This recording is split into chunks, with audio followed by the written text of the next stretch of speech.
Inulgar sa pagdinig ng Senado ang mas malalim na operasyon sa likod ng agricultural smuggling kung saan tulad daw ng sa mga pogo, isang sindikatong may ugnayan umano sa China ang kumokontrol dito.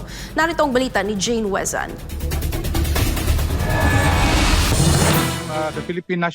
Sa pagpapatuloy ng investigasyon ng Senate Committee on Agriculture patungkol sa agricultural smuggling, ibinunyag na maraming inaangkat na pagkain ang pumapasok sa bansa nang walang tamang physical inspection o chemical analysis, kaya posibleng naglalaman ng lason, virus o bakterya ang mga ito.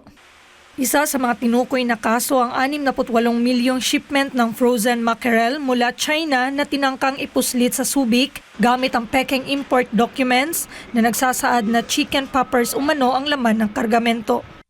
Dagdag ni Senator Kiko Pangilinan, natuklasan din na may organisadong sabuatan sa pagitan ng mga Peking consignee, insider at ilang tiwaling opisyal ng gobyerno na nagiging dahilan kung bakit tuloy-tuloy ang pagpasok ng mga smuggled na produkto. Unti-unting nabubunyag ang bulok na sistema kung saan ang mga dummy consignee at insiders nagsasabuatan kasama ang ilang mga opisyal ng customs at posible rin taga-DA. Git ng senador, malinaw ang mga ebidensyang nag-uugnay sa mga Chinese smuggler at lokal na negosyante pati na sa ilang opisyal ng BOC, NBI, PNP, DA, DOJ at Bureau of Immigration. May mga pagkakataon umanong nagkukunwaring may operasyon ng mga ahensya upang magmukhang may batas na ipinatutupad, ngunit walang napaparusahan sa mga malalaking smuggler. Kaya naman tiniyak nito na itutuloy ang investigasyon sa naturang katiwalian. Titiyakin natin na tutuloy natin ang ating investigasyon. There is sufficient circumstantial evidence to believe that Chinese smuggling syndicates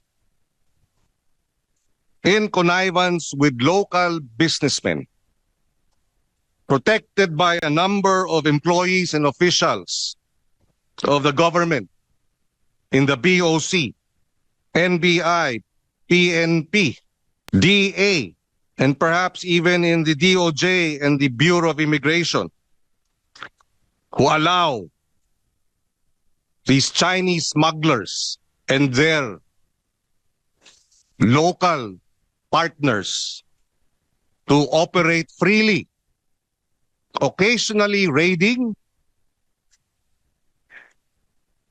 and seizing smuggled agri-products to show a semblance of law enforcement while ensuring that no big-time smuggler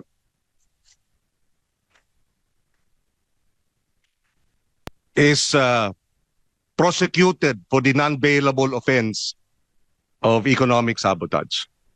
Sakali niyang mapatunayang sangkot, maaaring makulong ng 20 hanggang 30 taon ang mga kumpanyang kasabwat at pagbawalan sa operasyon, bukod pa sa mabigat na multa.